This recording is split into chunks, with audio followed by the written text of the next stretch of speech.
आजू बाजू हमारी सोसाइटी में रहने वाले लोगों से है। आज का ऐसा समय है जहाँ पे हम खुद के लिए ज़्यादा सोचते हैं, दूसरों के लिए हमारे पास सोचने का समय नहीं है। इस भागदौड़ वाली ज़िंदगी में कुछ लोग ऐसे भी हैं जो अपने बारे में भी सोचते हैं, अपने फैमिली के बारे में भी सोचते हैं, और साथ ही वो सोचते हैं कि जो हमारी सोसाइटी का पार्ट है उनको हम कैसे जस्टिस दें।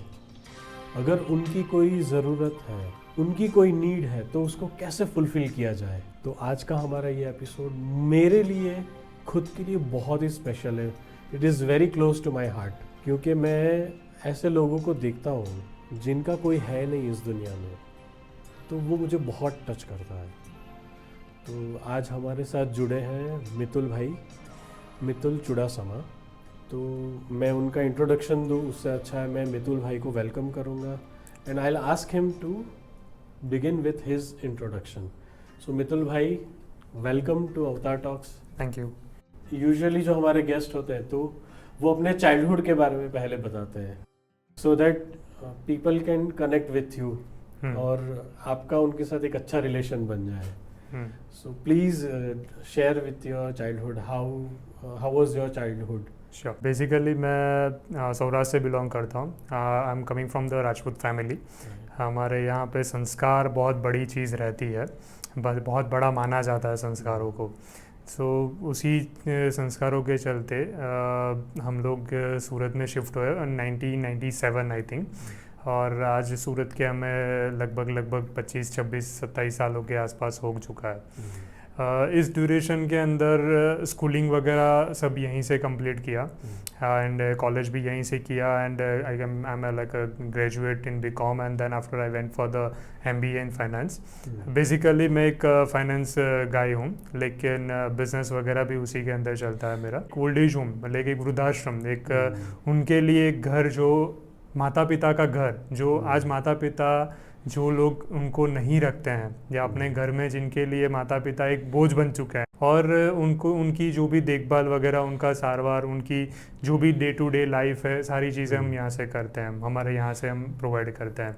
Talking to the childhood thing, मैंने बचपन से ही ये बेसिकली मेरे फादर ने शुरू किया था ये ओल्ड एज होम।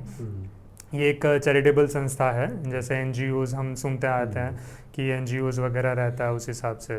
तो ये एक एनजीओ है, एनजीओ के अंडर हम लोग ये ओल्ड एज होम की स्थापना मेरे पिताजी ने की है। आपका एनजीओ का नाम? Nutan education and charitable trust. People will be aware कि एजुकेशन क्यों, द एजुकेशन इस वजह से क्योंकि हमारा एक गोल है, will talk later about that thing also. So basically it's a name, Nutan education. Nutan means नया, we need to get something new. तो हमने इस सोच के साथ में Nutan education and charitable trust का निर्माण किया, और उस निर्माण के अंडर में शांति निकेतन वृद्धाश्रम। शांति निकेतन मतलब कि एक ऐसा घर, एक ऐसी जगह जहाँ पे मन और तन दोनों को शांति मिले।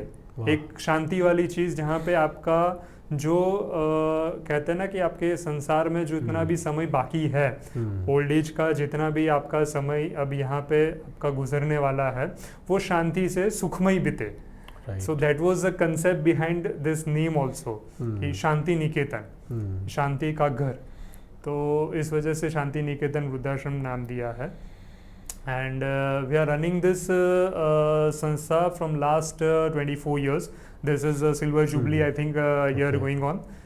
ये 25th year हमारा चल रहा है। फ्रॉम लास्ट 24-25 सालों से हम ये संस्था चला रहा है, जिसके अंडर में हम लोग ने अभी तक में अप्रॉक्सीमेटली समझिए कि 150 प्लस बुजुर्गों को हमने हमारे यहाँ पे शरण दी है, जिन्होंने मतलब कोई उनका फैमिली मेम्बर्स हमारे यहाँ पे छोड़ गए, जिनके बच्चे हमारे यहाँ पे छोड़ गए, जो मतलब निराधार थे उनको भी हमने रखा है, या कोई किसी को कहीं पे कोई मिल गया, किसी का कोई छूट गया, कि भाई हाँ ऐसा कोई मिल जाता है कि भाई उनको एक संस्था की ज़रूरत है जहाँ पे उनका एक भरण पोषण हो सके, वैसे सारे बुजुर्गों को हम अपनी संस्था में समावेश करते हैं। Right. Can you share story कि आपके पिताजी को ये थॉट कैसे आया कि मैं एक ओल्ड एज होम शुरू करूं? सी बेसिकली पिताजी का पहले से ही ऐसा एक मानना था, एज आई टोल्ड, कि जो हमारे राजपूतों में एक संस्कार रहता है, तो उसी संस्कारों के चलते पिताजी का हमेशा से एक ऐसा मानना था कि we do need something better for the society to get the better society. You know, आप कुछ अच्छा करने के लिए कुछ अच्छा करना पड़ेगा। अच्छी सोसाइटी आपको सबको चाहिए होती है, लेकिन हर किसी का वो नहीं होता कि सोसाइटी में अच्छा करे। तो वही अच्छी एक सोच के लिए, एक अच्छी सोच के साथ पिताजी ने ये निर्माण करने का सोचा। बेसिकली पहले प्लान था एक ब्लड बैंक शुरू करने का, कि एक ब्लड बैंक भी एक ऐसी माध्यम है जहाँ पे लोगों को ब्लड की आवश्यकता ज़्यादा रहती है, एक्सीडेंटल केसेस रहते हैं, कभी कुछ हो गया, कभी कुछ किसी चीज़ को लेके। बट समहाउ पिताजी को ऐसा लगा कि ये कोई भी कर सकता है, कोई ऐसी चुनौती ली जाए, कोई ऐसी संस्था करी जाए जिसमें एक चैलेंजिंग भी लगे और एक सोसाइटी के लिए कुछ एक ऐसा ही मार्गदर्शन, एक ऐसा एक अनुभव दिया जाए, एक ऐसा एक एक्सपीरियंस दिया जाए या लिया जाए कि हम एक बेटर सोसाइटी की तरफ आगे बढ़ सके। तो उसी सोच के साथ पिताजी ने ये निर्णय लिया कि हम एक ओल्ड एज होम शुरू करेंगे। And basically let me share short story about this thing.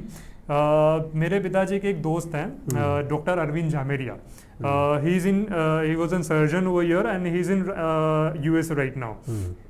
पिताजी के बहुत अच्छे दोस्त थे और उनका रोज़ का जैसे मित्र बैठते हैं तो दोनों का रोज़ साथ में उठना बैठना रहता था। Correct. तो डॉक्टर अरविंद अंकल के नॉलेज के अंदर एक उनके जान पहचान के यहाँ पे एक इंसिडेंट हुआ जिसके मैं आपको स्टोरी बता रहा हूँ। एक ऐसा इंसिडेंट जहाँ पे दो बच्चे थे और दोनों बच्चों के बीच में माता और पिता दोनों का बंटवारा हुआ था। आपको अगर मैं एक एग्जांपल दूं, जैसा बागबान मूवी आपने देखा था, जैसे बच्चों के अंदर एक माँ बाप का एक बंटवारा रहता है, कुछ समय के लिए पहला बच्चा रखेगा, कुछ समय के लिए दूसरा बच्चा रखेगा, likewise. Due to an age एक इंसिडेंट ऐसा हुआ कि माता पिता में से एक एक्सपायर्ड हो गया। अब जो माता जी रह गए, पिताजी एक्सपायर्ड हो गए, उनकी एज ज़्यादा थी तो वो एक्सपायर्ड हो गया, तो माता जी अब अकेले रह गए। अब बच्चों में ये झगड़ा होने लगा कि भाई मैं अकेला क्यों रखूँ। तो पहले तो दोनों थे तो दोनों की चीज़ें चलती थी, अब दोनों का ये मैटर था कि हम क्यों रखें। अब एक दो बच्चों को कहता है ना कि वो एक माता 10 बच्चों को संभाल सकती है, लेकिन वही चीज़ जब 10 बच्चों के बीच में एक माता जब आती है तब वो बंटवारे का हिस्सा बन जाती है। तो वो एक किस्सा ऐसा बना कि पापा और अरविंद अंकल जब साथ में बैठे थे तो उनको ये चीज़ एक नॉलेज में आई कि ऐसा ऐसा हो रहा है। तो पापा को एक चीज़ का आइडिया हुआ कि ऐसे काफ़ी घर होंगे जहाँ पे बुजुर्ग परेशान किए जाते होंगे, जहाँ पे किसी को मारा पीटा जाता होगा, या इंटरनली वो कहीं ना कहीं तरीके से किसी न किसी रूप में पीड़ित रहते होंगे। वो किसी को बता नहीं पाते होंगे उनकी ज़रूरतें, या उनकी ज़रूरतें पूरा करने वाला कोई नहीं होगा। तो ये एक नॉलेज और ये एक जो इंसिडेंट हुआ उस पे से पापा को एक आइडिया आया कि let's start with the old age home, जहाँ पे एक समाज के अंदर जो लोग ऐसे हैं जिनकी पूरी ज़िंदगी उन्होंने किसी के लिए दे दी है, अब वो जब उस उम्र के पड़ाव में हैं जहाँ पे उनके लिए किसी को कुछ करना चाहिए, तब उनके लिए करने वाला कोई नहीं है। बिकॉज फ्रेंकली स्पीकिंग आप देखेंगे तो they are not asset anymore, they are an liability. तो उस टाइम पे पापा को ये लगा कि क्यों ना एक ओल्ड एज होम किया जाए, जिसकी वजह से ऐसे कई माँ बाप हैं जिनको हम एक घर दे सकते हैं, एक अच्छी सुखमय ज़िंदगी दे सकते हैं। एक आने वाला जो फ्यूचर है वो कितना है, कैसा है, हम वो नहीं जानते, लेकिन जितना भी है हम उसे अपने ढंग से, अपने तरीके से एक अच्छा उनको अनुभव दे सके। तो उस सोच के साथ में पिछले 24 साल पहले 2016 ऑफ अगस्त 2000 की डे टाइम पे पापा ने ये इनॉग्रेशन किया of an old age home, Shanti Niketan वृद्धाश्रम नाम रखा। तो उस दिन से आज तक की ये सारी जर्नी चल रही है। मितुल भाई ये बताइए कि ऐसा कौन सा इंसिडेंट था जिसने आपको भी इस ओल्ड एज होम में सर्व करने के लिए प्रोत्साहित किया? What motivated you to be part of this? देखिए, मैं अपनी बात कहूँ तो मैं लगभग कुछ सिक्स्थ या सेवन्थ स्टैंडर्ड में रहा होऊंगा जब पापा ने ये ओल्ड एज होम का शुरुआत किया था। राइट। ठीक है। अब उसी दिन से मेरे मॉम एंड मेरे फादर, मतलब कि पापा ने पूरा ट्रस्ट का जो कारोबार है वो सारी चीज़ें संभाली, और मम्मी जो है वो इंटरनल मैनेजमेंट किया करती थी। तो उसी दिन से, उसी मतलब पॉइंट ऑफ टाइम से हम लोग ने ये चीज़ देखनी शुरू कर दी। वो कहते हैं ना, जो बच्चा देखता है वो सीखता है। ठीक है, वही एक संस्कारों का एक सिंचन रहता है कि भाई जो आप देखोगे वो आप करोगे। तो हम लोग ने इतने सालों से वो चीज़ देखी है, मैं इतने सालों से वो चीज़ देखते आ रहा हूँ कि मेरे पेरेंट्स किसी ना किसी तरीके से एक इन्वॉल्वमेंट में रहते हैं, किसी ना किसी तरीके, किसी ना किसी की सेवा में रहते हैं, किसी ना तरीके से कोई बुज़ुर्ग आता है, किसी से बात करनी, किसी से दो बात करनी जिससे वो अपनी मन की बात कर सके, थोड़ा सा वो अपने, कहते हैं ना कि वो एक मन हल्का कर सके।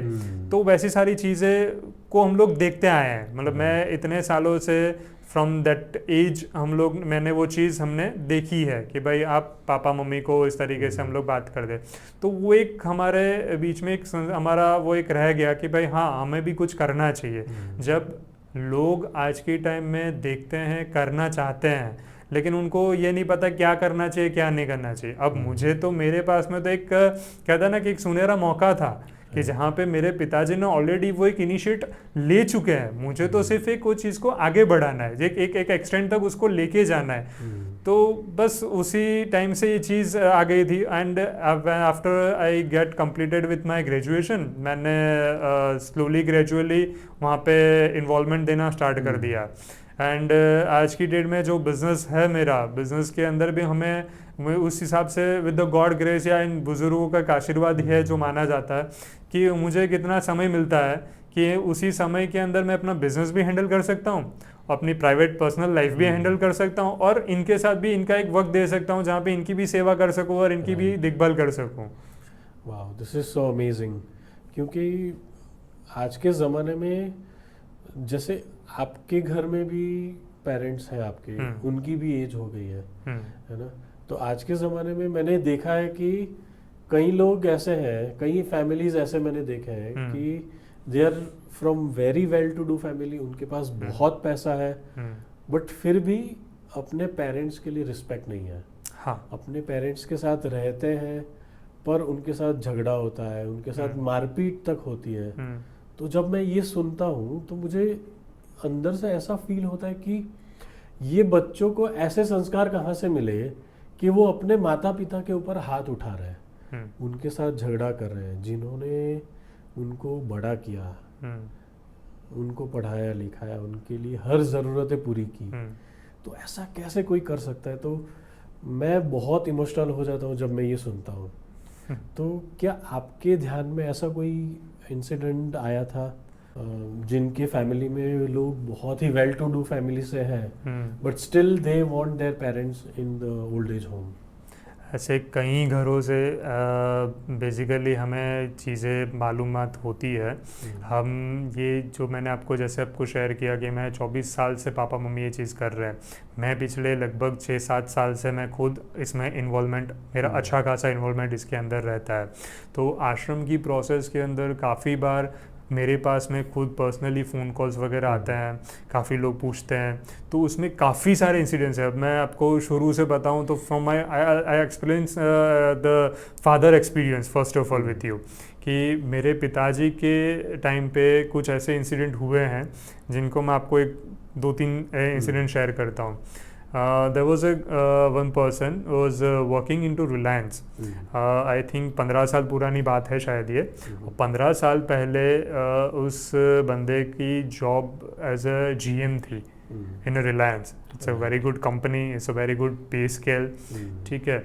अब all of a sudden he came up to my father and उनके खुद के पिताजी को वो लेके आए थे हमारे आश्रम के अंदर रखने के लिए कि भाई हम इनको रखना चाहते हैं।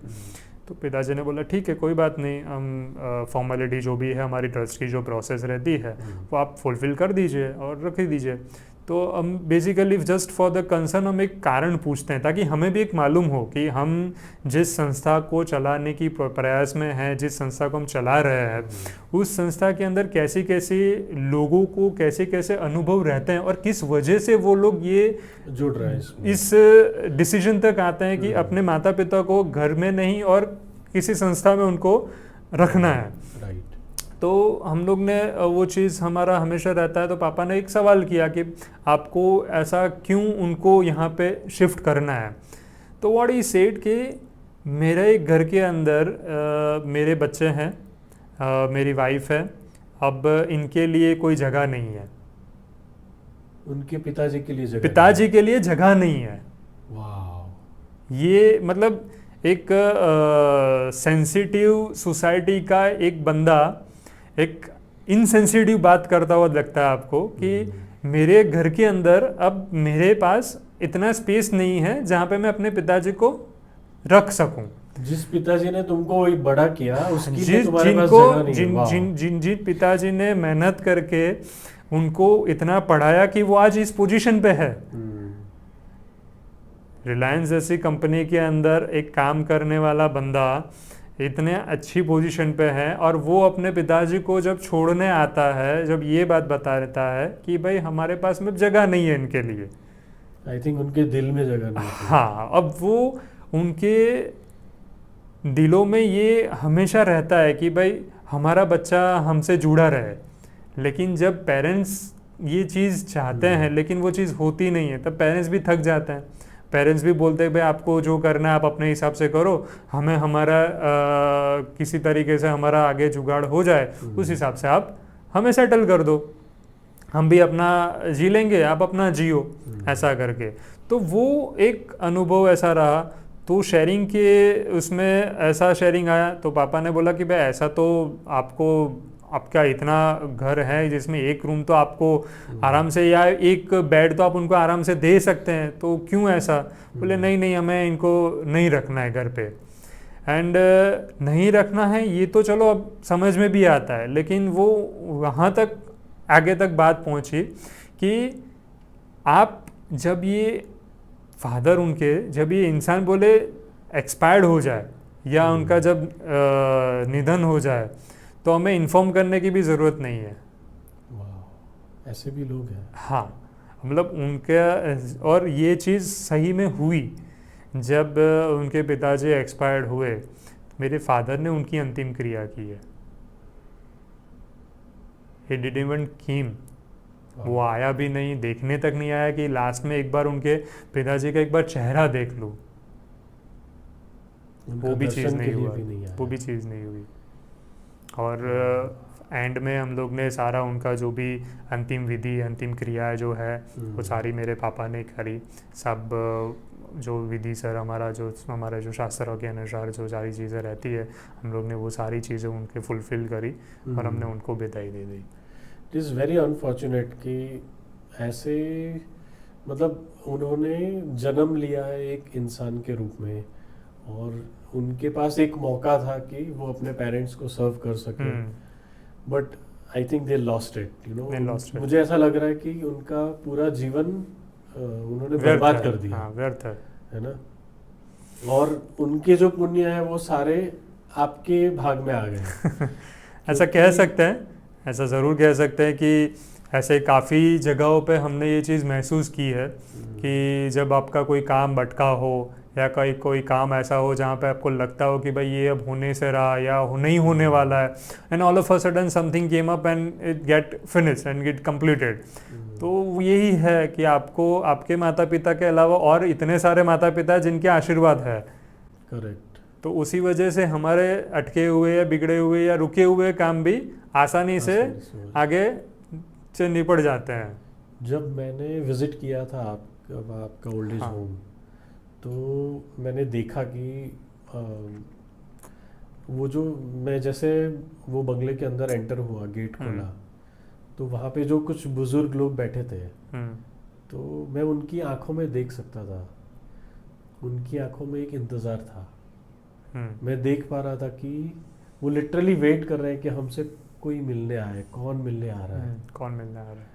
तो हो सकता है कि उनको ऐसा लगा हो, मतलब वो सोच रहे हो कि अच्छा ये कोई यंग बंदा आया है, वो क्या अपने माँ बाप को छोड़ने के लिए आया है? तो एक ऐसा क्वेश्चन भी उनकी आंखों में दिखता है। मतलब मैंने खुद देखा उस टाइम पे, जो एक अंकल बैठे थे झूला झूल रहे थे, तो वो मेरी और कंटिन्यूस देख रहे थे। वो ऐसे देख रहे थे एज इफ वो मुझे जानते हैं, या और कुछ देर बाद मुझे ऐसा लगा कि वो चाहते हैं कि मैं उनसे कुछ बात करूं। और फिर जब ऊपर से 2 लोग 3 लोग आई थिंक ऊपर से आए थे, उनकी बेटी के साथ वो आई थी एक बूढ़ी अम्मा, तो उनको देख के उनका कन्वर्सेशन सुन के भी मुझे ऐसा लगा था कि कहीं ना कहीं उनको ऐसा लग रहा है कि काश मैं अपनी बेटी के साथ जा पाती। ऐसे कई सारे अनुभव और ऐसी कई सारे किस्से अभी तक की ये जर्नी के अंदर हमारे साथ रहे हैं, जहाँ हमने ऐसी ऐसी चीज़ें महसूस की है कि मैं आपको एक्सप्लेन वर्ड्स में नहीं कर पाऊँगा, क्योंकि वो एक ट्रू फीलिंग है, एक सच्चा अनुभव है जो हम लोग ने उस वक्त महसूस किया है। हम इस इतने सालों के जर्नी के अंदर हम लोग ने काफ़ी ऐसे केसेस ऐसे रहे हैं जहां हमने घरों के अंदर कितनी सारी चीज़ों को लेके जो उनको परेशानियां रहती है, वो उनके फैमिली मेम्बर्स को बुला के, उनके फैमिली मेम्बर्स को समझा के, उनके बच्चों को मिलवा के, उनको बच्चों का माइंड वॉश करके, इनफैक्ट हम लोग ने ये कोशिश की है कि आश्रम में आने वाला जो भी बुज़ुर्ग है, जो भी माता पिता है, जो भी बाप दादा है, वो उनके पास वापस घर में लौट जाए। यू नो, हम हमेशा कहते हैं कि भाई आप कहीं भी चले जाओ, कहीं भी घूमने चले जाओ या कहीं पे भी आप रहोगे, 3 4 5 दिन 6 दिन के बाद आपको हमेशा लौटना घर पे ही होता है, और घर पे ही वो एक अच्छा फीलिंग आती है, एक सुकून जो रहता है वो घर में ही आपको अच्छा लगता है। तो वही एक चीज़ हम भी कोशिश करते हैं कि जब कभी हमारे सामने एक बुज़ुर्ग आते हैं या कभी कोई फैमिली आता है, तो हम उनसे कहते हैं, हम उनसे जानने की कोशिश करते हैं कि इज़ देयर एनी चांस कि आप उनको वापस ले हाँ, इज़ देयर एनी चांस कि कोई तरीका ऐसा हमें मिले या कोई तरीका हम ऐसा खोजे जिस तरीके से हम उनके घर वापसी कर सके, उनके घर में एक उनके पास, उनके बच्चों के पास हम उनको वापस भेज सके। हम काफ़ी बार ऐसी कोशिश करते हैं, लेकिन काफ़ी चीज़ों में, काफ़ी कहते हैं ना, किस्सों में हम लोग ने इस प्रोसेस के अंदर हमेशा नाकामयाबी ही महसूस की है। और इस नाकामयाबी की वजह से ही शायद आज इतने सारे एक ओल्ड एज होम भी आज खुलने लगे हैं। सूरत के अंदर हम जब नए नए वृद्धाश्रम को एक सोशल एक्टिविटी के हिसाब से हम लोग ने जब शुरू किया था, मेरे पिताजी ने, उस टाइम पे सूरत सिटी के अंदर शायद 2 वृद्धाश्रम थे, one was me and one was another one. ठीक है, आज लगभग मेरे हिसाब से 15 से 16 वृद्धाश्रम है। 15 to 16 old age homes are there. And आश्चर्य की बात यह है कि वो सारे फुल है। आप इनफैक्ट इवन मेरे यहाँ पे भी ऐसा है, मेरे पास भी जो कैपेसिटी है, मेरे पास में भी आज 15 से 16 बुजुर्गों को रखने की कैपेसिटी है, मेल एंड फीमेल इंक्लूडिंग।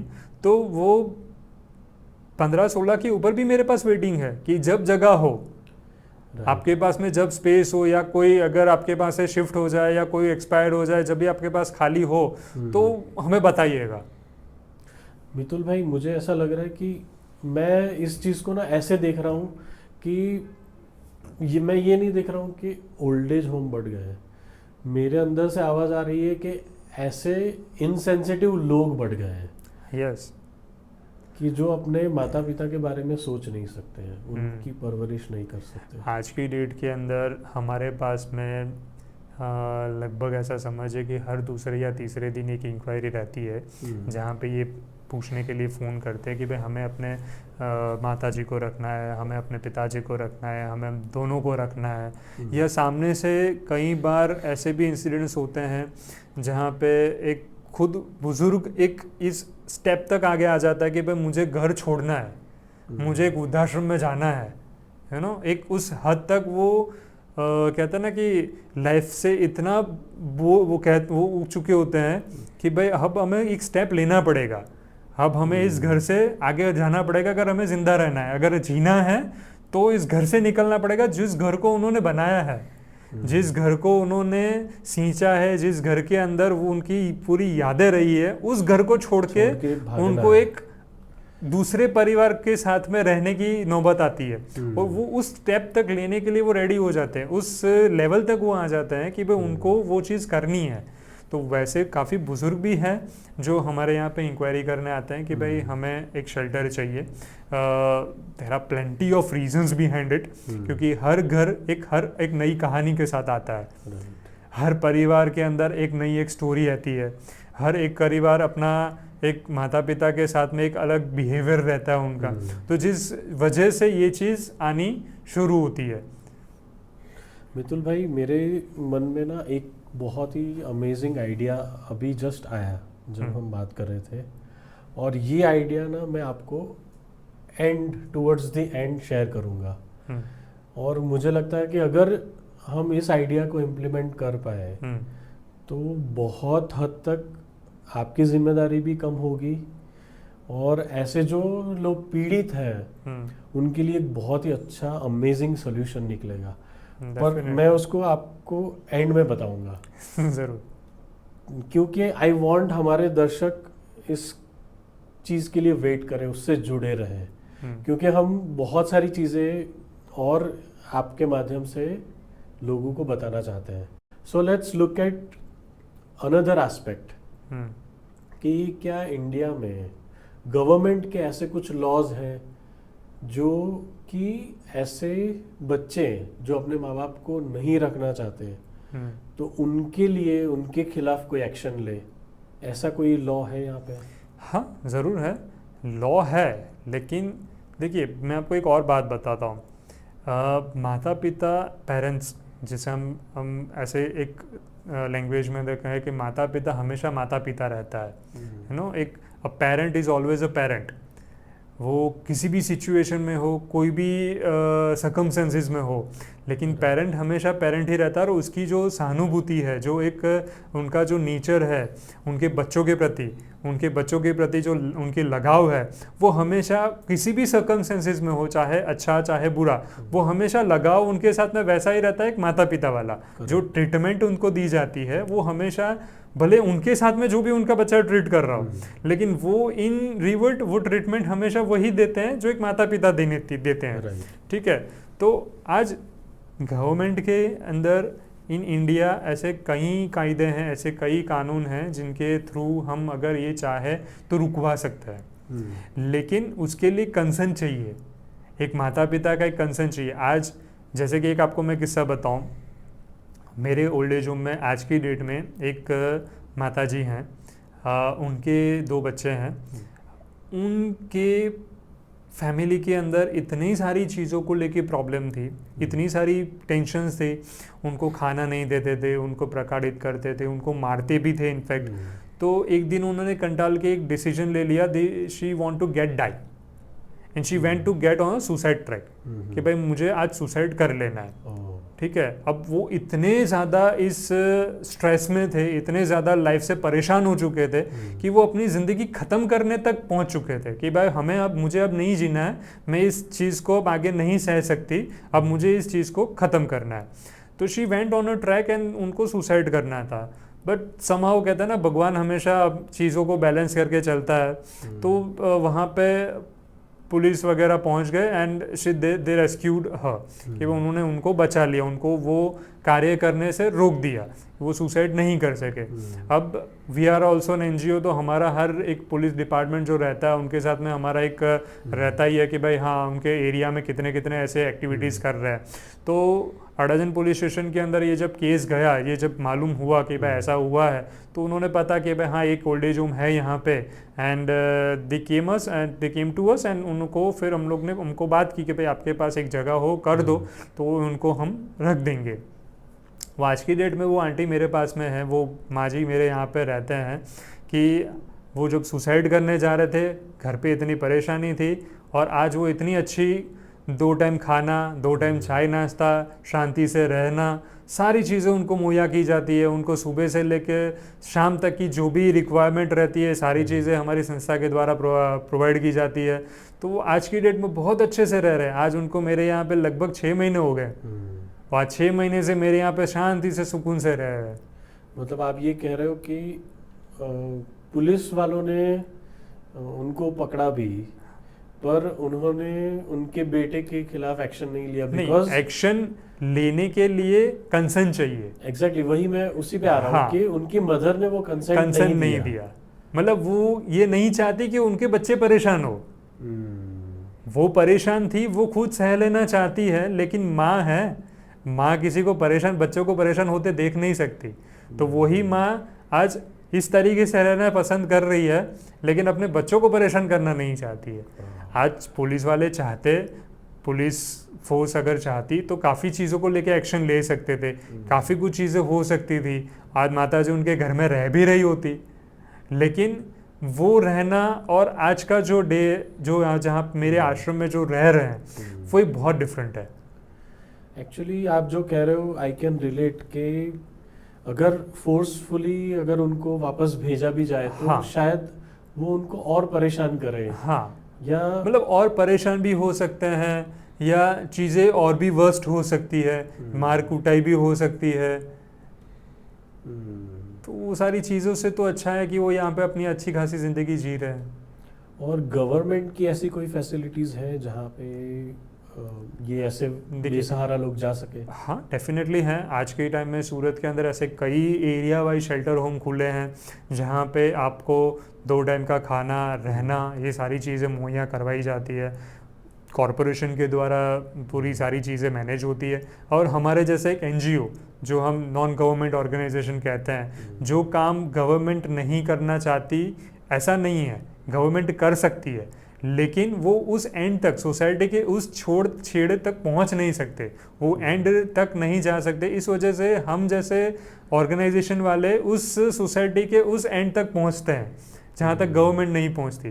तो हम जैसों के साथ में मिलके उन्होंने एक इनिशिएट किया भी है। आज के टाइम में सूरत के अंदर 3-4 ऐसे शेल्टर होम हैं जहाँ पे जो लोग रोड पे सोते थे, या जिनके पास घर नहीं था, या जिनको घर से निकाल दिया था, अब उनके पास में कोई चीज़ वस्तु नहीं है, वो ऐसे लोगों को उनके पास में रखते हैं। 2 टाइम का खाना प्रोवाइड करते हैं, रहना प्रोवाइड करते हैं, सारी चीज़ें प्रोवाइड की जाती है।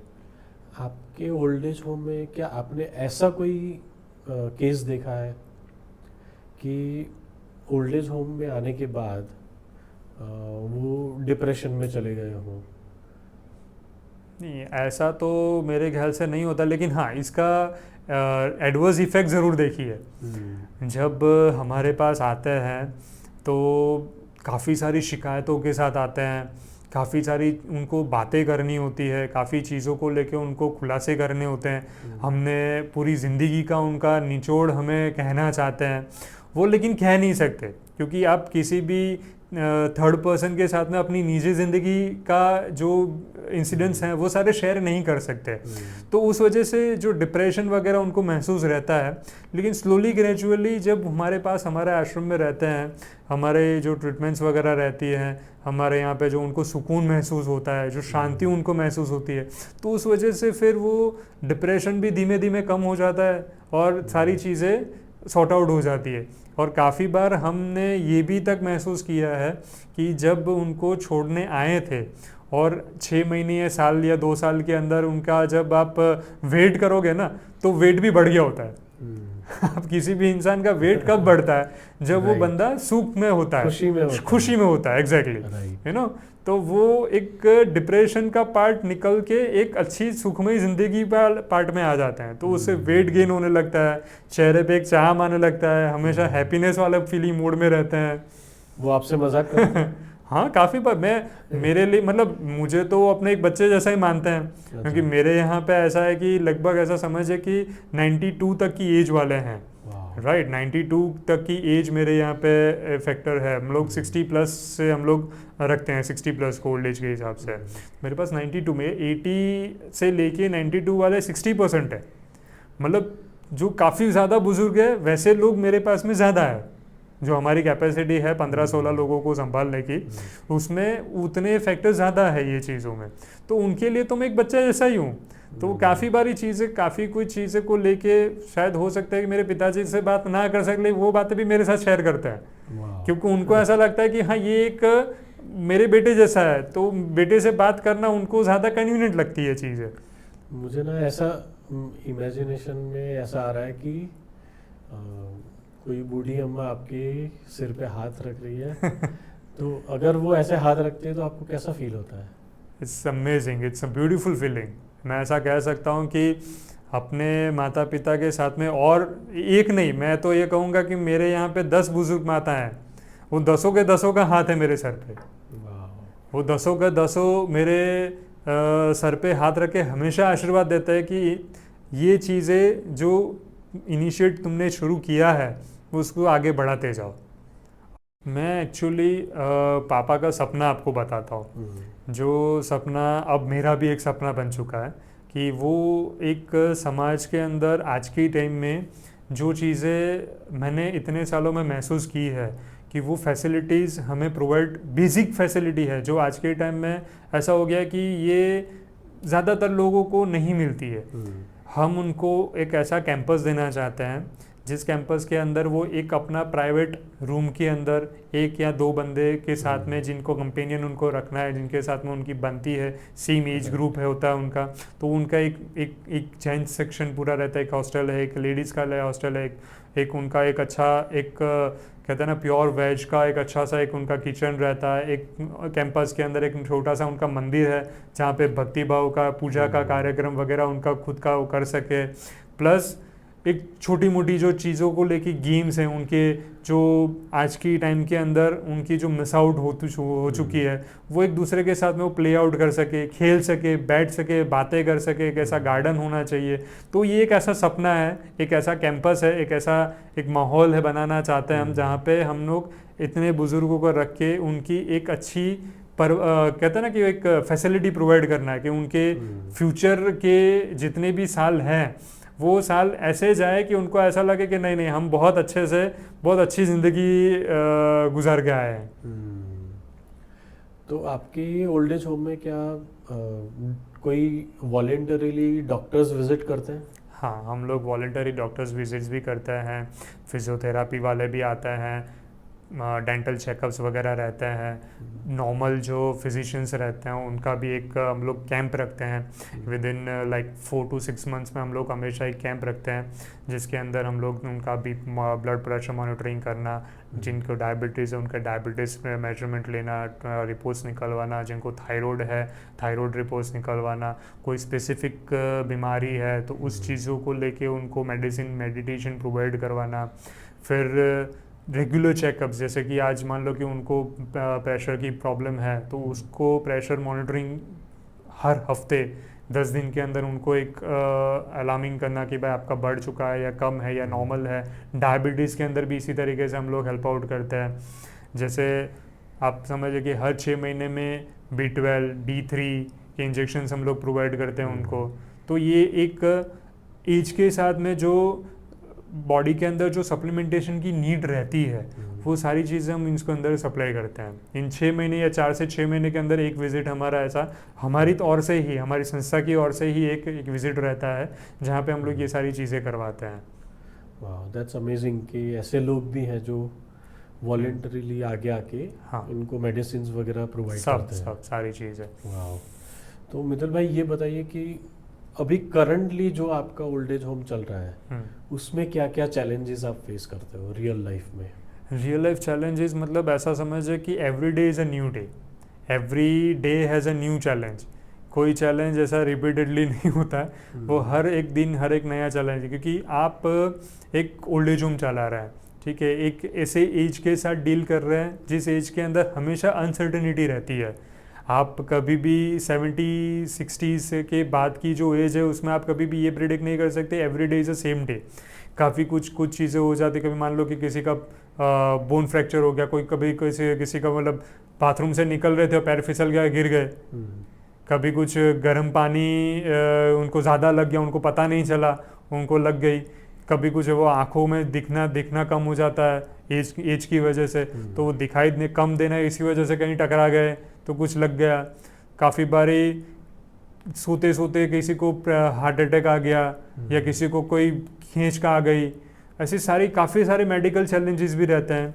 प्लस एक दूसरे के साथ अब जैसे कि ओल्ड एज हैं तो सब अपने अपने लाइफ स्पैन के अंदर अलग अलग तरीके के एक्सपीरियंस के साथ हमारे यहाँ पे आते हैं, तो उस एक्सपीरियंस के अंदर भी उनके खुद के एक निजी एक स्वभाव बन जाता है। जब आप पूरी ज़िंदगी एक प्रकार से आप जीते हैं, जब अपने शर्तों पे जीते हैं, तो आपका एक नेचर बन जाता है। अब हर एक बुजुर्ग का अपना नेचर है, तो उस दूसरे बंदे के साथ भी उसका वो सेटलमेंट करना भी हमारा एक चैलेंज है कि आप जो ऑलरेडी जहाँ पर हमारे बुजुर्ग एक रह रहा है, एक नया बुजुर्ग जब हमारे यहाँ पे एडमिट हो रहा है, तो उस टाइम पे उन दोनों को एक कोलैबोरेट करना, उनको एक चैनल पे लेके आना, उनको एक सेटल करवाना, साथ एडजस्ट करना, तो वो भी एक चैलेंज है हमारे लिए। मेडिकल एक वो भी एक चैलेंज है, एक उम्र भी एक हमारे लिए चैलेंज है। इनफैक्ट हमारे यहाँ पे खाना जो बॉडी के लिए एक नीड माना जाता है, लेकिन एक एज के बाद वो एक पर्टिकुलर टाइम पे नहीं होना तो भी एक चैलेंज है। आप समझे कि आपको अगर मैं आज के टाइम पे अगर सुबह खाना दे दूँ और सीधा शाम को दूँ तो आपको तकलीफ नहीं होगी मेरी और आपकी एज में, लेकिन जब आप 70s के 80s की बात कर रहे हैं तब आपको एक प्रॉपर फूड, एक प्रॉपर विटामिन फूड या आपको प्रॉपर एक डाइट फूड आपको एक ज़रूरत रहती है। तो हमारे यहाँ पे हमारे ओल्ड एज होम के अंदर हम लोग इस चीज़ को भी एक ध्यान में रख के चलते हैं कि एवरी 4 आवर मील, हम जैसे सुबह एक चाय नाश्ता दिया है तो उसके 4 घंटे बाद हम लोग एक प्रॉपर एक फूड देंगे, मील देंगे, लंच करवाएंगे, फिर एग्जैक्ट उसके 4 आवर्स के बाद एक वापस एक ब्रेकफास्ट हाई टी वगैरह करवाएंगे, फिर उसके एग्जैक्ट 4 आवर्स के बाद हम लोग वापस एक करवाएंगे। तो वो एक हर एक 4 आवर्स के अंदर एक बॉडी को न्यूट्रिशन प्रोवाइड की जाती है, जिसके उनकी बॉडी को प्रॉब्लम भी ना हो, जो प्रॉब्लम है वो बढ़े नहीं, वो भी कंट्रोल में रहे, और उनको कभी भी ऐसा भूख लगने वाली भी प्रॉब्लम ना हो कि भाई हाँ हम भूखे बहुत रह रहे हैं या हमें टाइम बहुत ज़्यादा हो गया है, या मेडिसिन भी उन लोग जो ले रहे हैं उनकी भी असर होना चाहिए। तो वो चीज़ को लेके भी हमें ध्यान रखना पड़ता है। तो ये भी एक चैलेंज है हमारे लिए कि वो भी एक टाइम स्पेन के अंदर हम चीज़ों प्रोवाइड करवाना। राइट। तो जैसे मैं चैलेंजेस के बारे में बता रहा था आपको, तो क्या ऐसा चैलेंज है कि आपको थोड़ी बड़ी जगह चाहिए? हाँ, जो अभी जिस तरह से आप चला रहे 15 लोगों के लिए, पर उसमें भी क्या ऐसा हो रहा है कि 15 लोगों के लिए वो जगह छोटी पड़ रही है? हमें एक्चुअली एक जगह चाहिए एटलीस्ट इतनी कि हम जो आज की डेट में मेरे पास में जो 15 बुज़ुर्ग हैं उससे ज़्यादा हम लोग 30-40 तक हम लोग उसको समावेश कर सके, क्योंकि आज की डेट में जैसे मैंने आपको आगे भी बताया कि हमारे यहाँ पे इंक्वायरीज़ रहती है, लेकिन जगह की जो अभाव है हमारे पास में, जगह जो शॉर्टेज है हमारे पास में, उस वजह से हम उनको हमारे यहाँ पे समावेश नहीं कर सकते हैं। ऐसे कई लोग हैं, कहीं आता है कि भाई आप हमें एडमिट करिए, हमें रहना है, आपकी सुविधा हमें चाहिए, लेकिन हम वो सुविधा उनको दे नहीं पाते, हम उनको रीच नहीं कर सकते क्योंकि हमारी एक लिमिटेशन है। हाँ, अगर हमें कोई जगह बड़ी मिलती है, जगह हमारे गवर्नमेंट की ओर से या किसी भी पर्टिकुलर पर्सन से, तो हम उसको एक्सपांड करना चाहते हैं जहाँ पे हम एटलीस्ट 30-40-50 बुज़ुर्गों को एक कैंपस में रख सके, उनकी सेवा कर सके। तो ये भी आज के टाइम में हमारे लिए एक चैलेंज ही है कि हम इस ग्रोथ तक, इस लेवल तक हमें जाना है जिसको हम पहुंचना चाहते हैं, चैलेंज पूरा करके। आई थिंक मैं हमारे जो दर्शक हैं अवतार प्लस का ये जो पॉडकास्ट देख रहे हैं और जो सूरत में है, गुजरात में है, या कहीं पे भी दुनिया के कोई भी कोने से अगर आप देख रहे हैं, तो मैं आपको रिक्वेस्ट करूँगा कि अगर आप कुछ अच्छा काम करना चाहते हैं, कुछ डोनेट करना चाहते हैं, तो you can definitely contribute. Nutan charitable trust के साथ आप जुड़िए और जो भी आप कंट्रीब्यूट कर सके, आप उनसे संपर्क कीजिए। हम उनका कॉन्टेक्ट नंबर और बैंक डिटेल्स वगैरह हम आपको प्रोवाइड करेंगे। तो मैं आप सबको रिक्वेस्ट करूँगा कि जो भी ये देख रहा है और जो भी अगर कोई अच्छा काम करना चाहे तो डेफिनेटली आप उनसे जुड़िए। हम please, thank you so much.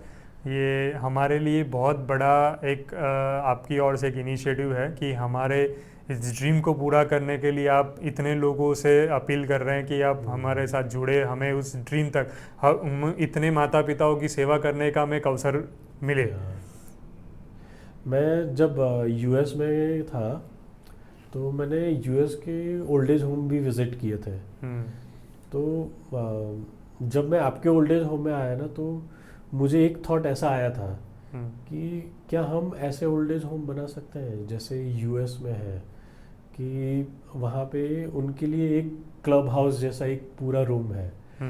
तो जैसे आपने शेयर किया कि ऐसा हमको बड़ी जगह चाहिए कि एक रूम में 2 लोग रह सके।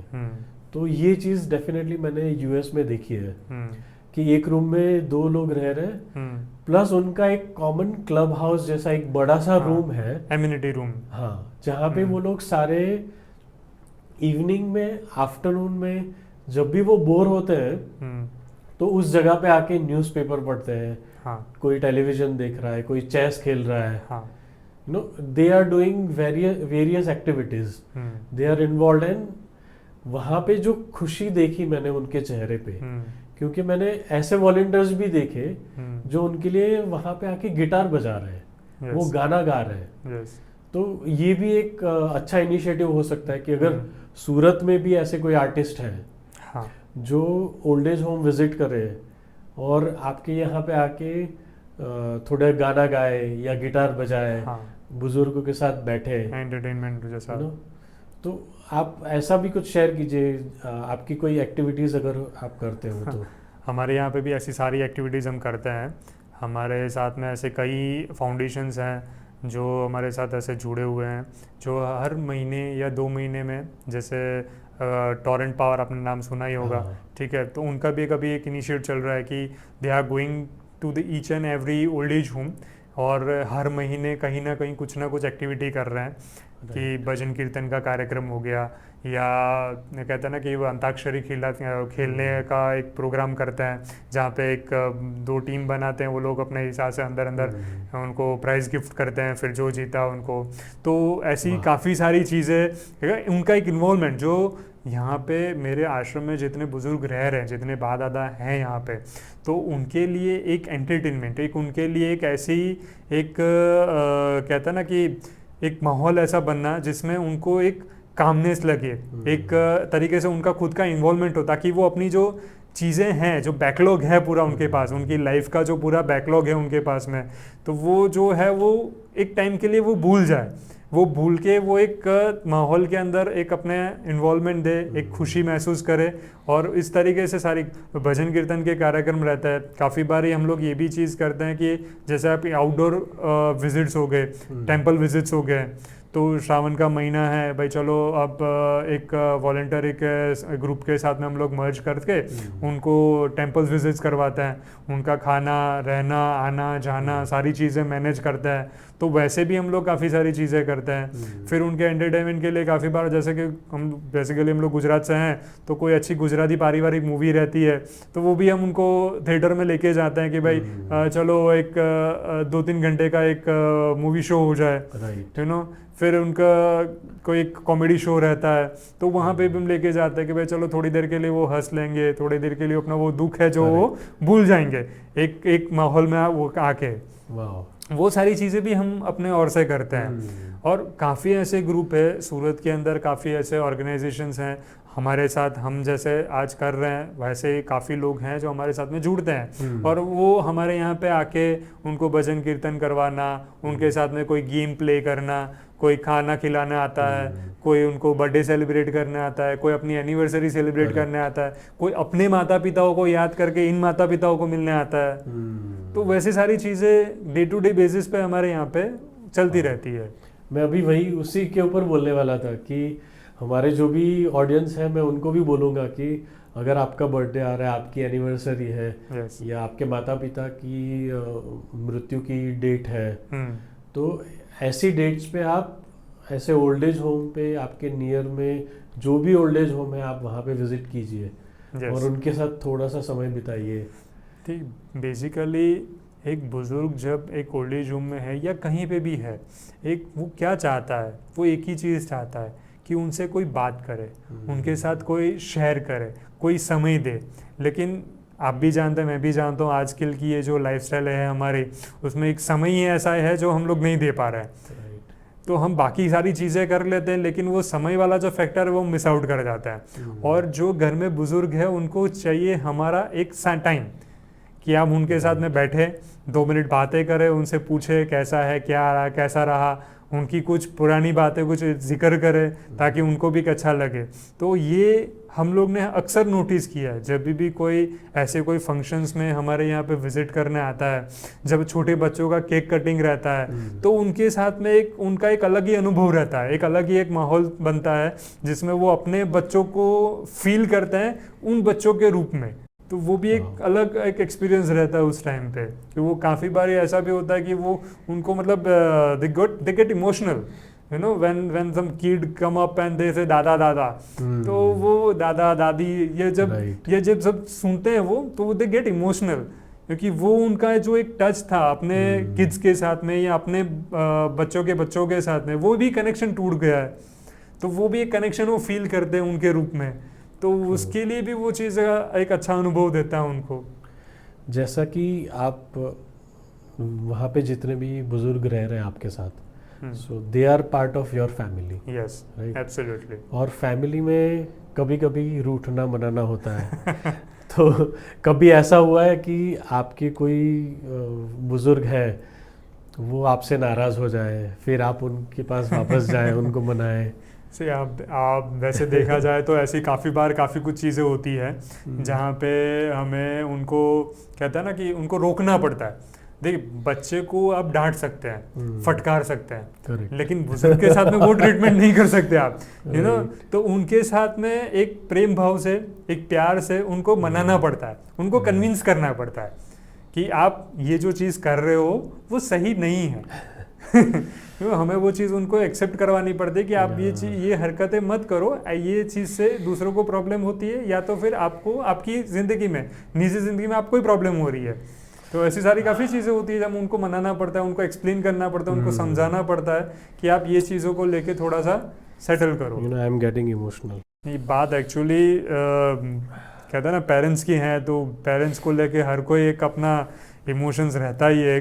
हमारे पास में ऐसे काफ़ी सारे एक्सपीरियंस मैंने खुद आज की टाइम में फ़ील किए हैं पिछले 6-7 सालों के अंदर, कि जहाँ पे माताजी या पेरेंट्स हमारे पास आते हैं, ये बताते हैं कि उनके घर के अंदर जो परिस्थिति है उनके साथ क्रिएट की जाती है, जो सर्कमस्टेंसेस वो फील करते हैं, जो महसूस करते हैं, वो जब हमारे साथ शेयर करते हैं तो हमें खुद 1-2 मिनट के लिए ऐसा हो जाता है कि सोसाइटी कहाँ जा रही है, सोसाइटी किस वे पे अपना आगे मोड़ पे पहुंच चुकी है, कि इतनी हद तक चीज़ें आगे बढ़ गई है कि अपने पेरेंट्स को मार रहे हैं, पीट रहे हैं, खून निकल रहा है उनका, और घर से निकाल दे रहे हैं, रात को घर से निकाल दे रहे हैं।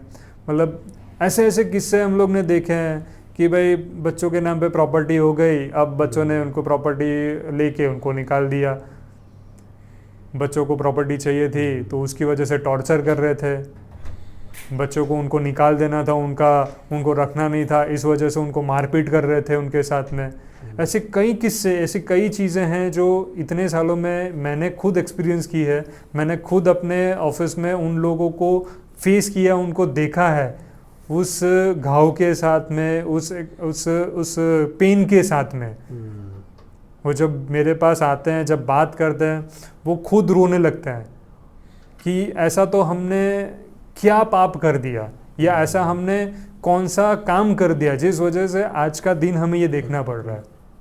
यू नो मितुल भाई, मैं सच में बहुत इमोशनल हो जाता हूँ जब मैं इन ऐसी बातें सुनता हूँ, और स्पेशली जब बच्चों की बात आती है, एनिमल्स की बात आती है, बुज़ुर्गों की बात आती है, तो it really touches my heart. And I really appreciate कि आप जो भी कर रहे हो, और मैं लोगों को भी बोलना चाहूँगा कि ज़्यादा से ज़्यादा इन लोगों के साथ जुड़े, क्योंकि उनके ब्लेसिंग्स आपको मिलेंगे तो यू डोंट नो कि आपके कोई काम अटके हैं, उनके ब्लेसिंग से आपके सारे काम हो जाएंगे। एग्जैक्टली।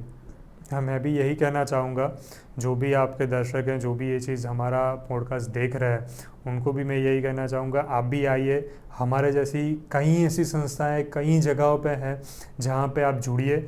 उन माता पिताओं, आपके खुद के माता पिताओं के साथ में उन माता पिताओं का भी आशीर्वाद लीजिए, आपके भी काम सुधरेंगे, आपके भी काम बनेंगे, ठीक है। और उन संस्थाओं के साथ जुड़ के उनकी परेशानी, जैसा कि आज मैं अपनी बात करूँ तो मुझे आज अपना एक नया आश्रम बनाना है, अब उसके लिए मुझे लैंड चाहिए, और आज का जो आश्रम चल रहा है उसके लिए भी मुझे एक फाइनेंशियल कैपिटल चाहिए रहेगा, क्योंकि मेरा जो आश्रम चल रहा है, जिस प्रॉपर्टी के अंदर हम चला रहे हैं, that is an rented property, ठीक है। अब वो रेंट प्रॉपर्टी का देना पड़ता है, लाइट बिल हो गया, गैस बिल हो गया, राशन का खर्चा हो गया, दूध हम लोग जो प्रोवाइड करते हैं चाय के लिए या शाम को खाने के साथ में, तो उसका एक बिल हो गया, जो उनकी देखभाल के लिए हम लोग ने जो कर्मचारी रखे हैं, जो स्टाफ रखा है हमने, तो उनका एक पेमेंट रहता है। तो वो सारा खर्चा मिला के आज मुझे आज के टाइम में लगभग ऐसा समझे कि मुझे 1 लाख रुपए तो सिर्फ आश्रम चलाने के लिए चाहिए, महीने का। क्योंकि 25% मतलब रेंट, 25,000 तो मेरा रेंट चला जाएगा, ठीक है। उसके बाद ये सारी चीज़ें मैनेजमेंट करना है, आज मान लो पंखा बंद हो गया, आज मान लो ट्यूबलाइट बंद हो गई, तो ये सारी चीज़ें मेंटेनेंस रहता ही है, हर हर हर दूसरे दिन ये चीज़ का मेंटेनेंस भी रहना पड़ता है। तो मुझे आज आश्रम जैसे मेरे जैसे लोगों को, जो भी ये ऐसी संस्था चला है, उनको एक फाइनेंशियल हेल्प भी चाहिए। तो जैसे आपने आपके, मैं खुद चाहूँगा कि आप भी अपील करें, मैं भी ये चीज़ को कहना चाहूँगा कि आप भी हमारे जैसे जितने भी लोग हैं, मुझसे या मेरे जैसे जो संस्था चलाने वाले लोग हैं, उसे फाइनेंशियली भी आप उनको हेल्प आउट कीजिए, उनसे पूछे कि उनकी day to day monthly basis पे क्या क्या रिक्वायरमेंट है। अब ऐसा नहीं है कि आप उनको कैश ही दीजिए, आप किसी भी रूप में उनको हेल्प आउट कर सकते हैं ना। आप उनको जैसे कि राशन चाहिए, जो हम बुजुर्गों को जो हमको खाना देना है वो तो हमें देना ही देना है, 365 डेज हमको खाना खिलाना ही है। अब उसके लिए हमें दाल चावल ये सारी चीज़ें लगती है, ग्रॉसरी सारी लगती है, तो आप ग्रॉसरी भी प्रोवाइड करवा सकते हो उनको। आप किसी भी एक बुजुर्ग को, जैसे कि हम काफ़ी बार आपने देखा होगा कि हम एक बच्चे को एक गोद लेते हैं, वैसे ही आप किसी एक बुजुर्ग को भी गोद ले सकते हैं। आपको उनका जो खर्चा है, उनकी जो चीज़ें हैं, वो आपको देखना है खाली, बाकी के जो भी है संस्था टेक केयर तो संस्था ही करने वाली है, लेकिन एक संस्था को भी आप एक हेल्प आउट कर सकते हो उस चीज़ को लेके, ताकि संस्था भी एक आगे बढ़ सके, ऐसे लोगों को आगे और सपोर्ट कर सके। जो अभी हाल में जिस तरीके से संस्था चल रही है, उस संस्था को उसी लेवल पे यार उससे अच्छी फैसिलिटीज के साथ में संस्था को चला सके। तो ये भी एक पॉइंट है जिसको हम कंसिडर करना चाहिए। आपको ऐसा कोई किस्सा याद आता है जब आपको किसी बुजुर्ग ने बताया हो कि काश मेरा बेटा भी तुम्हारे जैसा होता? हाँ, एक्चुअली मुझे एक किस्सा याद है।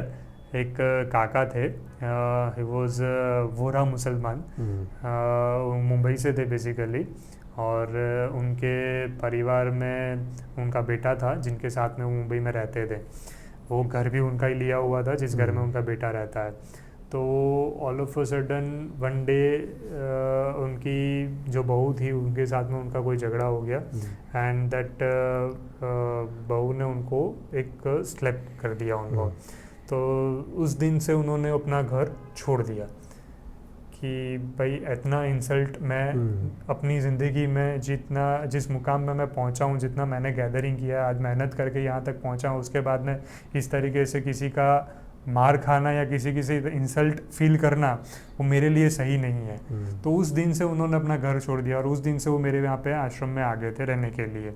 तो अब ऐसे जब मैंने शुरुआती दिनों में जब हम लोग वहाँ पे काफ़ी जब काम रहता है, हम लोग कभी कभी जाते हैं तो उनका कोई काम रहता है, वो उनको कोई चीज़ चाहिए, भाई उनको ऐसा कोई बाहर से कोई लाना करना है, तो वो हमेशा हमें बता देते थे, तो हम लाते थे। तो उनका काफ़ी बार हम जैसे कि दिवाली हो गई, हम लोग कोई फेस्टिवल हो गया तो उनके पैर छूने गए, तभी वो ऐसी सारी चीज़ें देख के भी वो इमोशनल हो जाते थे। काफ़ी बार उन्होंने मुझे हमेशा कहा है कि बेटा तू मेरे बेटे जैसा ही है, मैं खुद तुझे अपना बेटा मानता हूँ, क्योंकि मेरा बेटा मेरे बेटे जैसा नहीं रहा जैसा मैंने सोचा था। तो आज के दिन में तू ही मेरे लिए बेटा है, मैं तुझे अपना बेटा मानता हूँ और तू मेरे बेटे जैसा ही है, क्योंकि आज की टाइम में जिस बेटे को जो करना चाहिए था वो चीज़ वो नहीं कर रहा है और तू कर रहा है। जिस बेटे को आज मुझे मैंने जब उसके लिए जो कुछ किया था, उसकी एक लाइफ को सेटल करने के लिए, आज मेरे लिए उसको स्टैंड लेना चाहिए था। जब वो नहीं लिया, तब तू आज मेरे लिए सेवा कर रहा है, तू मेरी आज सारी चीज़ों को लेके या जितनी ज़रूरत है मेरी वो प्रोवाइड कर रहा है, मुझे पूरी कर रहा है मेरी। तो आज के लिए मेरे लिए तू ही बेटा है।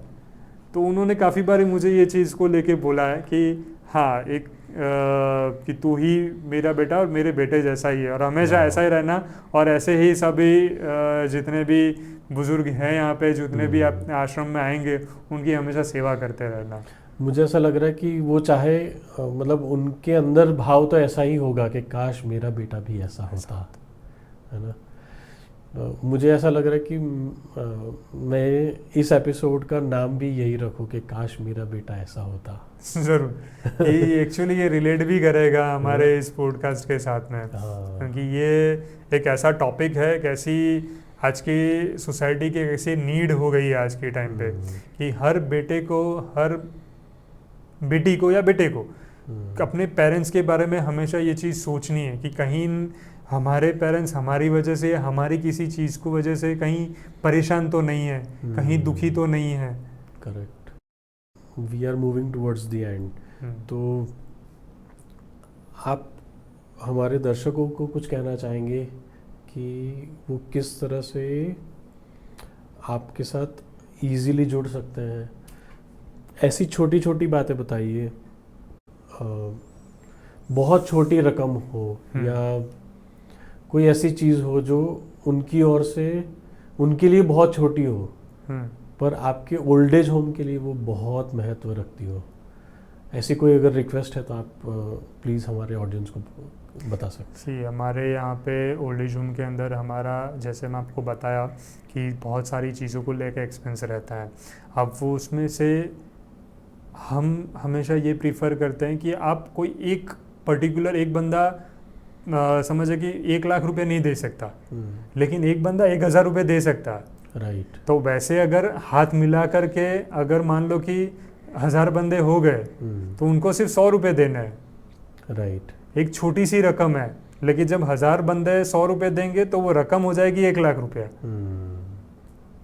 आई थिंक ये इनिशिएटिव ना कॉलेज में और स्कूल्स में भी एज ए अवेयरनेस स्प्रेड करना चाहिए। हाँ, ताकि जो लोग कॉलेज में पढ़ रहे हैं या जो बच्चे स्कूल में हैं तो उनको भी एक अवेयरनेस आए कि जब वो बड़े होंगे तो वो ऐसा ना करें।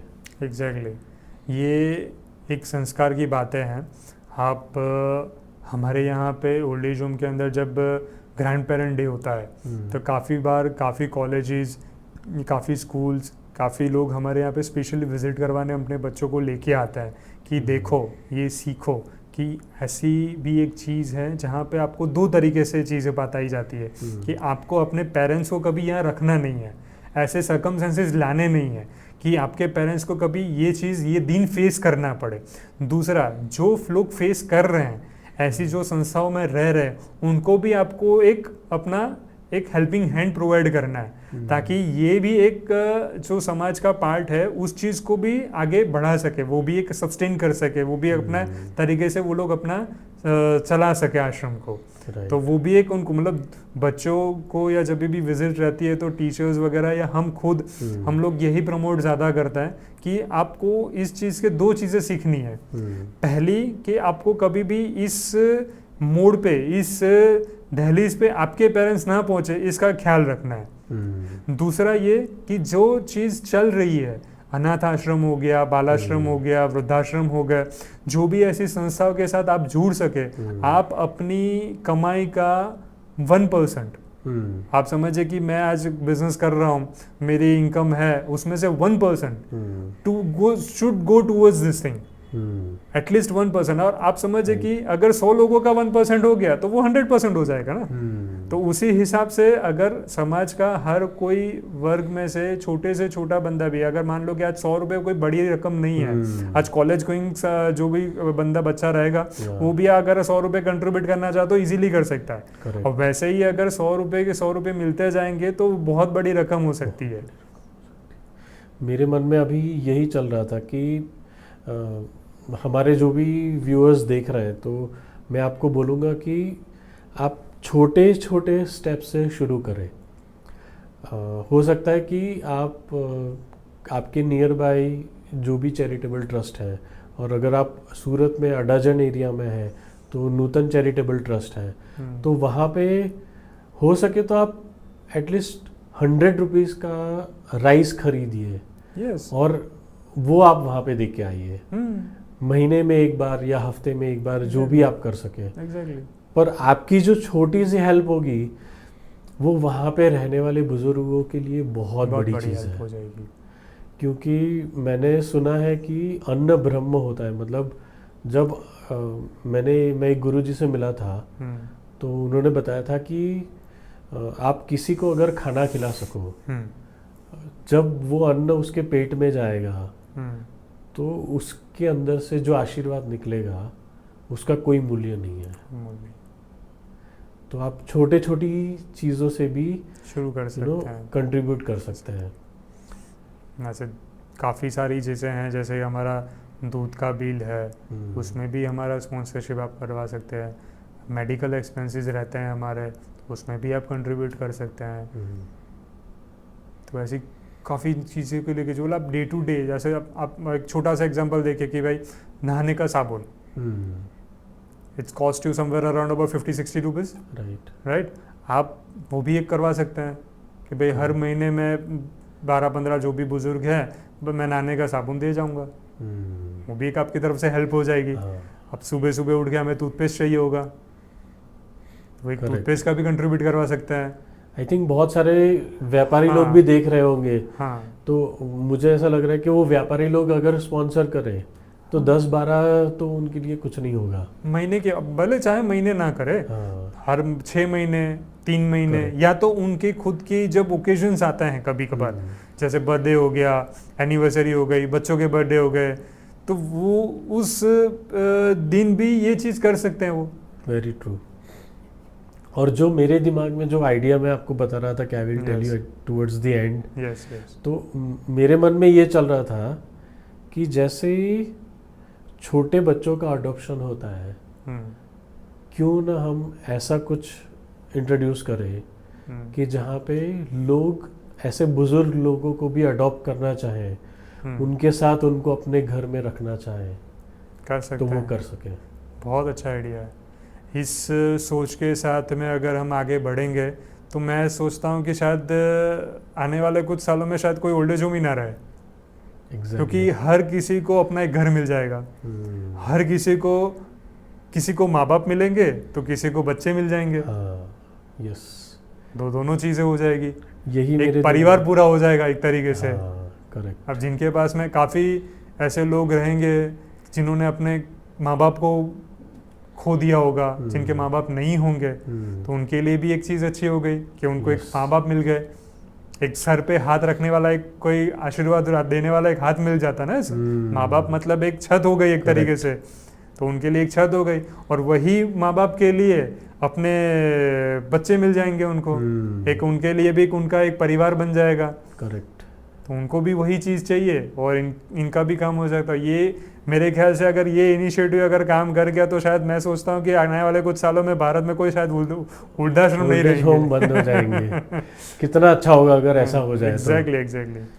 और मैं ये सोच रहा हूँ कि अगर इस तरह से कोई इनिशिएट करे, जो हमारे व्यूअर्स हैं उसमें से अगर कोई लॉयर है तो मैं चाहूँगा कि आप इनिशिएट करें और आप ऐसे कॉन्क्रीट स्टेप्स लें और आप इनको एडवाइस करें, मितुल भाई को, कि अगर इस तरह का कुछ हमको नया इनिशिएट करना है तो आप आगे चल के आए, उनका कांटेक्ट करें मितुल भाई से, और आपने जो लॉ सीखा है उस लॉ का एक सही जगह पे इस्तेमाल होगा। एग्जैक्टली।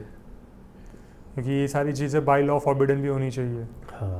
क्योंकि काफ़ी बार कई चीज़ों के कॉन्सिक्वेंसेस भी रहते हैं। तो ये भी एक है कि आपको एक पूरा जो हमारा जो व्यवस्था है इंडिया के अंदर, जो लॉ प्रोसेस है हमारी, तो वो भी एक फुलफिलमेंट होने के बाद ये चीज़ हो तो बहुत Correct. अच्छी चीज़ है कि ये हो सकती है। मैंने इसीलिए लॉयर्स को शेयर किया कि ताकि वो आपको एग्जैक्टली हर पॉइंट्स बता सके पॉइंट टू पॉइंट चीज़ें को लेके। If you want to adopt a senior citizen as a Yes. Parent, तो उसके लिए क्या क्या चीज़ है, हाँ, क्या क्या फुलफिलमेंट करना होगा। क्या क्या चीज़ों को ध्यान रखनी Yes. चाहिए, वो कर सकते हैं। It's a very good initiative and really appreciate for that कि आपने ये चीज़ आपके दिमाग में आई है।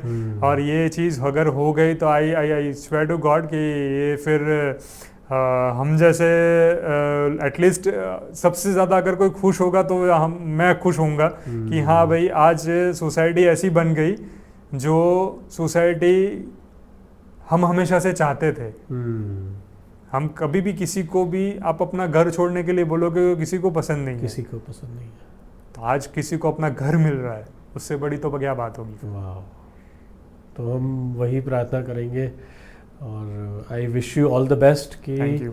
आपके जितने भी प्रोजेक्ट्स हैं वो बहुत अच्छे से पार हो जाए, और हमारे माध्यम से अगर बहुत सारे जितने ज़्यादा लोग आपसे जुड़े तो मैं उनको भी अपील करता हूँ कि आप उनसे जुड़िए, और उनकी सारी डिटेल्स मैं वीडियो के एंड में डालूँगा और वही डिटेल्स मैं नीचे कैप्शन में भी डालूँगा। तो आप इंस्टाग्राम के थ्रू, फेसबुक के थ्रू और उनका QR कोड वगैरह मैं सारी चीज़ें शेयर करूँगा, तो ज़्यादा से ज़्यादा लोग इनसे जुड़े और कंट्रीब्यूट करें। छोटी से छोटी अमाउंट हो, छोटे से छोटा कंट्रीब्यूट हो, आप कंट्रीब्यूट करें। Thank you so much for watching this episode. और मितुल भाई, thank you so much for coming. Thanks to you actually, हमारे इतनी आश्रम को इतना अच्छा प्लेटफॉर्म देने के लिए और इतने अच्छा तरीके से लोगों तक पहुंचाने के लिए actually thanks to you. Pleasure is mine.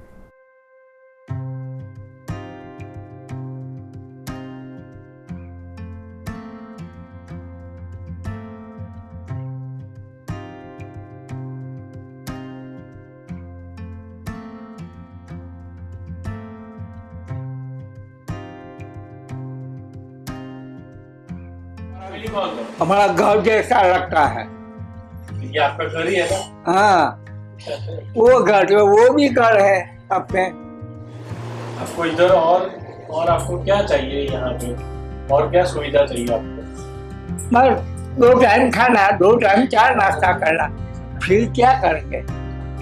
आनंद से यहाँ रहते हैं, ये इसके बाद बाहर देखते हैं, बाहर घूमते हैं। मेहरबानी है, वो लड़का है हमारा। तो है। हाँ, यहाँ गमेंगे। हाँ, ऐसे ही। हाँ, हिंदी में बोलो। हाँ, कुछ मुझे कोई परेशानी नहीं, बिल्कुल। कितने साल हुआ यहाँ? हाँ, 4 साल हुआ। हाँ, मशीन ले रहा है घर में। वही तो बोलता हूँ, सब मुझे देखते रहेंगे, ये बेटा चल जा रहा है। राधिका 3-4 महीना हो गया। तो क्यों आपका आना क्यों हुआ यहाँ पे? वो मेरा लड़का है ना, ये मैंने मुझसे हम कहते ये बाड़ी पर के मर जा। मैं 3 लड़का है, 3 लड़का है कि मेरे क्यों नहीं, मैं क्यों कि तू 1-1 महीना रख लो, मेरे घर में जगह नहीं है, मेरे को क्या मरूं, तू मार दे, मुझको मारी ला। तो मैंने नहीं बोला। उसकी बात औरत है कि खुद को ले नहीं जता है, तो यहाँ क्या पड़ा है, तो मैं रोती है। वो बाजू वाला ने रो के बैठती हूँ, तो बाजू वाले ने बोला मेरे को मेरे आश्रम में जाना है। मैंने ये अच्छा नहीं लगता, बहुत बोले थे, तो वो गाड़ी देते के वो खाना आलती तो रख देती है,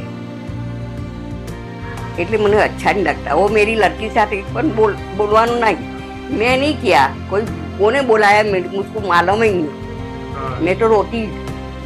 पुलिस वालों ने बचाया आपको? हाँ, पुलिस वाला आया तो मैंने क्यों, मेरे को सूची दवा पी जाती, लेकिन नहीं, दवा नहीं पीती, मैं तुमको ले जाऊँ, इसलिए ये लोग को लाए। पुलिस वाले यहाँ पे आपको छोड़ के गए आश्रम के अंदर ना? हाँ।